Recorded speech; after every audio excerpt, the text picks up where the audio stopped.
Venezuelan President Nicolas Maduro hinamon si US President Trump at ito nga ang nangyari. Pag-usapan natin to mga tol, samahan ninyo ako.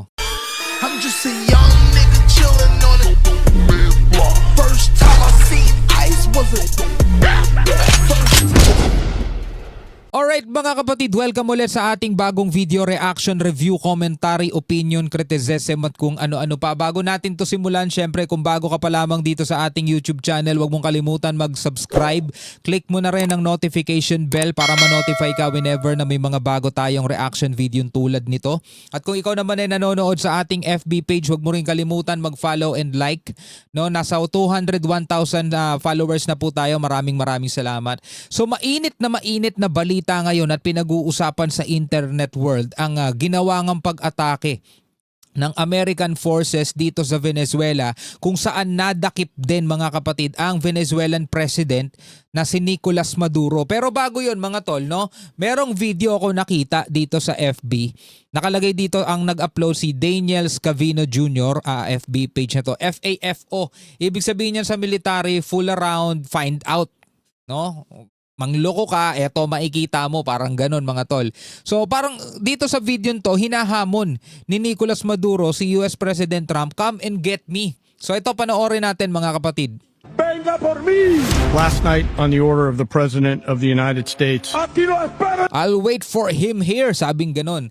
Come get me, I'll wait for him here. Hihintayin ko siya rito, sabing ganun. Venga por mí.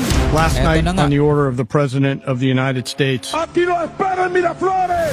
In Miraflores. in support of a request from the Department of Justice, No se tarde en llegar. United States, Sabi?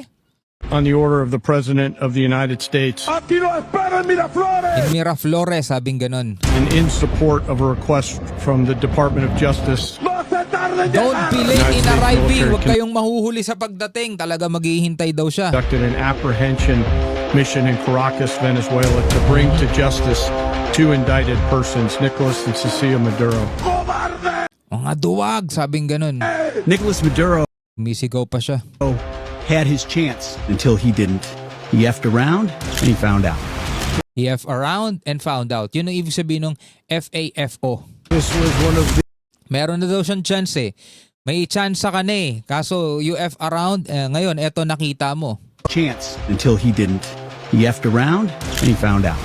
This was one of the most stunning, effective, and powerful displays of American military might and competence in American history. Like, I don't understand yet how they haven't figured this out. And now, if you don't know, now you know. Because this is the way it's going to play out. And I think people need to understand that this is not a president that just talks and does letters and press conferences. And, you know, if he says he's serious about something, he means it. But don't Ngayon no, di ba? Sabi niya, hindi ko alam kung bakit hindi nyo pa rin naiintindihan. Hindi na to laro. Meron tayo ngayong presidente na pag sinabi niya, totoo yun, tinototoo niya, sabing ganun. letters and press conferences. And, you know, if he says he's serious about something, he means it. But don't play games. Don't play games, sabing ganun. Don't play games with this president's in office because it's not going to turn out well. The White House. Sabi nga ganun ng mga comment mga tolo. To magbasa-basa tayo ng ilan sa mga comment mga tola. Not invasion but invitation, sabing ganun. Maduro actually gave permission for this to happen according to that video. This does tickle me. I guess he found out. Ayan o. I went to the bathroom and came out and Maduro is already in New York. Ang bilis kasi talaga mga tol ng pangyayari. Hindi man lang tumagal ng isang araw. Hindi man lang umabot ng pagliliwanag eh. Di ba? Madaling araw, madilim pa. Tapos nakakuha rin ng madilim din. He said, come get me. So they got him. Sabing ganun. Ngayon mga tol, anong ang dahilan? Kung bakit inatake ng Amerika ang Venezuela. Meron din akong video na napanood mga tol dito at gusto ko siyang bigyan din ng reaction video mga tol. No, samahan ninyo ko. Ito naman ay mula dito sa Glenn Beck. Parang podcast to mga tol eh. Sabi rito, the unreported reason why Trump is targeting Venezuela. No? Ito yung mga tol, ano pa to ah? Hindi ito yung pinaka-official pero sabi rito, the unreported reason why Trump is targeting Venezuela. So panoorin natin, syempre bibigyan pa rin natin to ng reaction video. Samahan ninyo ako. Is going after Venezuela for two reasons. Literally shot out a a drug-carrying boat, and there's more where that came from. One, drugs. So ito, meron daw dalawang reason, meron dalawang dahilan kung bakit target ng Amerika o target ni Trump etong Venezuela. Number one, dahil sa droga. Fentanyl and cocaine. Much of it laced, much of it deadly, and it is being trafficked here in the United States by people who are directly tied to Maduro's government. Ayun ang sabi. Yung fentanyl at saka yung cocaine, talagang delikado naman yan ay dinadala sa Amerika ng isang malaking grupo daw, mga tol, na directly na may kaugnayan doon sa gobyerno ni Maduro. Sabing ganun ha, hindi ako may sabi niyan. So yun yung number one, dahil yung mga drogang hinahatid o dinadala sa Amerika, ito daw may direktang kaugnayan kay President Maduro ng Venezuela. The second one, and I think this is the bigger reason of At ito yung ikalawa. the two, Venezuela is not some backwater place. It's full of oil, and it is a staging ground now for Russia, China, and Iran. Ooh. Hezbollah. It has some of the worst people. It's a beachhead for those people who want to see the United States taken down. Oh, Glenn, literally a beachhead. Nako po.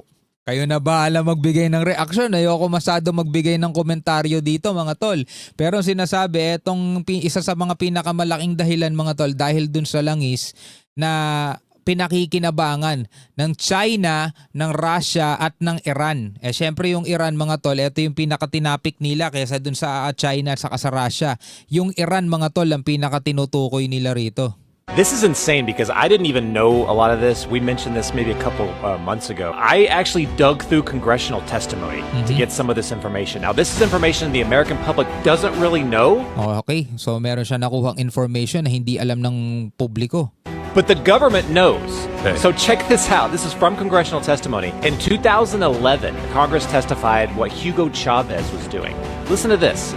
Just the year before, in 2010, Hugo Chavez hosted something called the Secret Summit. The Secret Summit. Like literally. It was called the Secret Summit. Okay. Guess who showed up to Secret Summit? The supreme leader of Hamas, the chief of operations for Hezbollah, and the Secretary General of Palestinian Islamic Jihad. I thought you were going to say Satan. I might as well have.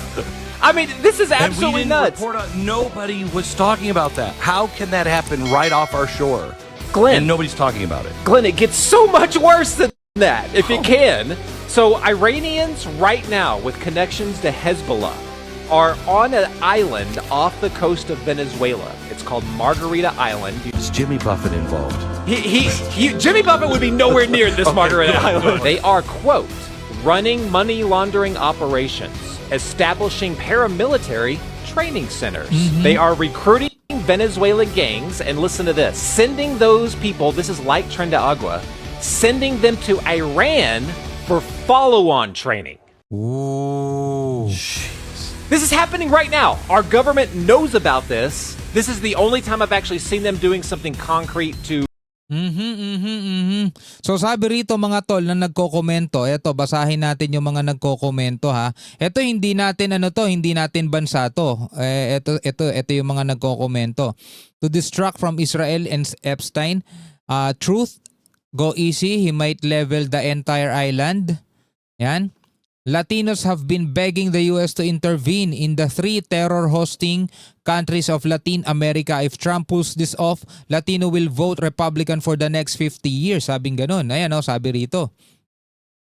Socialism at its finest. It makes you wonder what could have been different if these claims weren't ignored, especially when many Venezuelans have been speaking out about this for more than 20 years. Marami na palang nagsasalitang mga Venezuelan tungkol dito and requesting US intervention. Matagal na nilang hinihiling sa Amerika na mangialam na.